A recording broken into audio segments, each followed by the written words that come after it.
어떤 음식을 먹느냐도 우리 건강에 중요하지만 음식을 조리하는 도구와 담는 용기도 중요합니다. 우리가 무심코 그냥 사용하는 조리 도구와 용기들 때문에 우리도 모르는 사이 발암물질이 체내에 쌓이고 있을 수 있으니 이번 영상을 통해서 주방과 냉장고를 살펴보는 시간을 가져보시기 바랍니다. 또한 몇몇 잘못 알려진 정보도 바로잡아 보도록 할 테니 잘 들어보시기 바랍니다. 먼저 스테인리스 제품입니다. 스테인리스 제품을 구매하고 손으로 만졌을 때 까만색이 묻어나온 경험이 있지 않으신가요? 이는 판매 전에 광을 내고 스크래치를 방지하는 역할을 하는 연마제 성분 때문입니다. 연마제 성분으로는 스테아르산, 산화 알루미늄, 탄화규소가 있는데 다행히도 국내에서 사용하는 연마제는 인체에 해가 없는 스테아르산과 산화 알루미늄이 사용된다고 식약처에서 밝혔습니다. 다만 국산이 아닌 수입 제품에서 발암물질로 구분된 탄화규소가 쓰이지 않는다는 사실을 확인할 수 있는 곳은 현재 없는 상태입니다. 탄화규소는 국제암연구소 IARC에서 선정한 EA 등급 발암물질이기 때문에 섭취나 노출은 가급적 피하는 게 좋습니다. 문제는 이 연마제가 그냥 물이나 주방세제로 쉽게 세척되지 않기 때문에 혹시 모를 탄화규소 성분의 체내 흡수가 걱정인데요. 2021년도에 식약처에서는 휴지나 종이타월에 식용유를 적당히 묻혀 조리기구 표면을 닦아낸 후 물에 식초를 넣어 10분 정도 끓여서 세척하여 사용하라는 내용을 발표하기도 했습니다. 만약 그래도 불안하다면 추가로 베이킹소다를 이용하여 세척하는 방법도 이용할 수 있겠습니다. 발암물질 EA 등급은 어떤 건가요?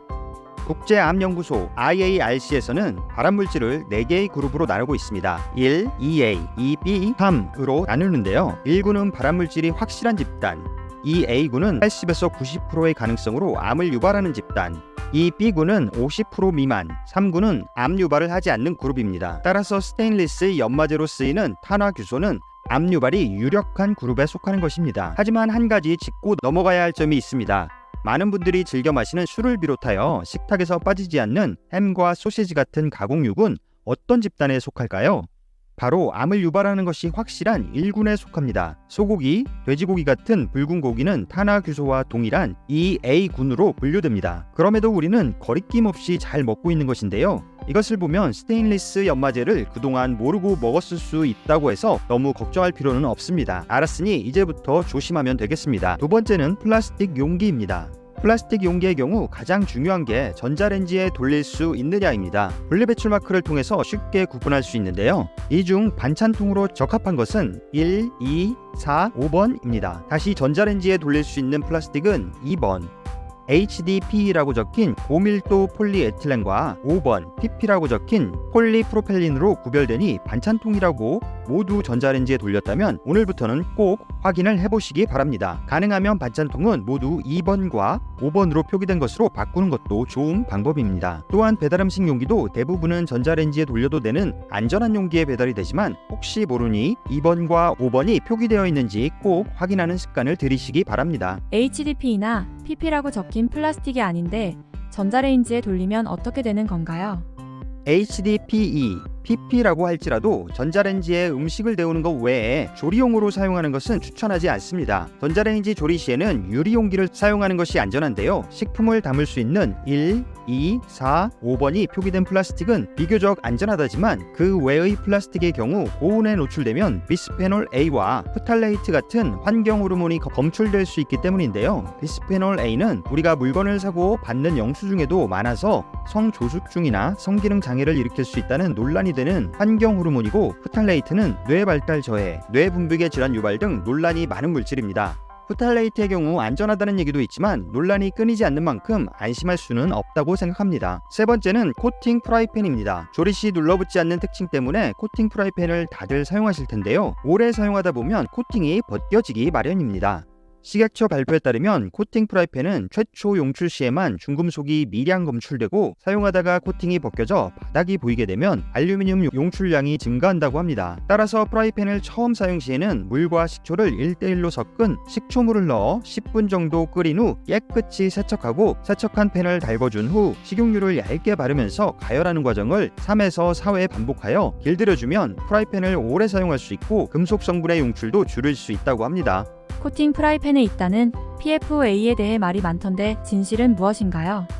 발암물질 논란이 많았던 과불화 옥탄산 PFOA는 코팅제의 보조제로 사용되었으나 2019년 7월에 우리나라를 비롯한 184개국이 가입한 스톡홀름 협약에서 PFOA뿐만 아니라 PFOA로 변환될 수 있는 화합물 174종을 모두 금지 물질로 규정함에 따라 현재는 PFOA가 사용된 프라이팬은 유통되지 않고 있다고 합니다. 의구심이 가시지 않을 경우 오래된 프라이팬은 폐기하고 새 제품을 구매할 때 PFOA 프리라고 기입된 것을 사는 것도 좋은 방법이 되겠습니다. 네 번째는 비닐랩입니다. 비닐랩은 크게 가정용과 업소용으로 나뉘는데요. 가정용은 폴리에틸렌, PE 재질이고 업소용은 폴리염화 비닐, PVC입니다. 재질상의 가장 큰 특징은 PE 재질은 랩을 씌울 때 잘 늘어나지 않고 들러붙지도 않는 반면 PVC는 잘 늘어나고 들러붙습니다. 신축성과 접착력이 우수한 PVC 재질은 포장 업무가 많은 업소에서 주로 사용되고 일반 가정에서는 신축성과 접착력이 떨어지는 PE 재질을 사용하고 있습니다. 집에서 랩을 씌워본 사람이라면 이 부분에 공감이 많이 될 것입니다. 업소용인 PVC 재질이 신축성과 접착력이 우수한 이유는 첨가되는 가소제 때문인데요. PVC는 재활용이 불가능하고 환경 호르몬이 배출될 수 있기 때문에 전자레인지 사용이나 뜨거운 음식과 닿는 것을 피해야 합니다. 전반적으로 PE 소재로 대체되는 추세라고는 하지만 PVC의 특성상 규제를 통해 금하지 않는 이상 업소용에서 당장 사라지지는 않을 것으로 보입니다. 집에서 사용 중인 랩의 재질이 PE인지 PVC인지 영상을 멈추고 한번 확인해보는 것은 어떨까요? 다섯 번째, 알루미늄 용기입니다. 우리가 라면을 끓일 때 주로 사용하는 양은 냄비와 주로 야외에서 고기를 구울 때 많이 사용하는 쿠킹 오일이 알루미늄 재질입니다. 또한 우리가 자주 마시는 음료의 캔도 알루미늄인데요. 알루미늄 피막이 손상될 경우 알루미늄에 노출되어서 체내에 흡수될 수 있다고 합니다. 노출된 양의 1% 정도만 체내로 흡수되고 나머지는 대부분 소변으로 배출된다는 주장도 있지만 체내에 쌓이는 알루미늄으로 인해 암과 치매가 유발된다는 연구 결과도 있는 만큼 오래되고 손상된 양은 냄비는 사용하지 말고 쿠킹 오일로 고기를 굽는 것도 삼가는 것이 좋겠습니다. 마지막으로 나무 조리 도구입니다. 나무라서 친환경적이라는 인식 덕분에 많이들 주방에서 사용하고 계실 텐데요. 나무라는 재질 특성상 세균 번식에 취약하기 때문에 위생 관리를 철저하게 하지 않는 타입이라면 가능하면 나무 조리 도구는 피하는 것이 좋다고 합니다. 도마의 경우 나무 외에도 재질별로 장단이 있기 때문에 어떤 도마를 사용하던 철저한 위생 관리만이 나와 가족의 건강을 지키는 길입니다.